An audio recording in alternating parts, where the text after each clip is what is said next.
Kementerian Perhubungan atau Kemenhub kembali membuka program Mudik Gratis 2025. Dalam program Mudik Gratis dibuka melalui jalur darat dan laut yang dimulai hari ini secara online.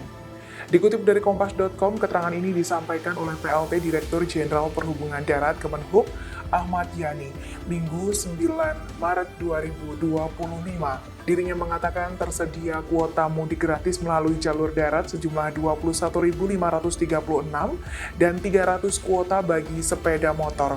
Kemenhub telah mempersiapkan sekira 520 unit bus untuk ribuan pemudik jalur darat ke 40 kota tujuan Sumatera dan Jawa.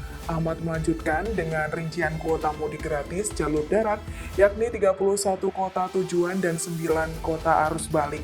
Pendaftaran mudik gratis dibuka sekira pukul. Download Tribun X sekarang, menghadirkan lokal menjadi Indonesia.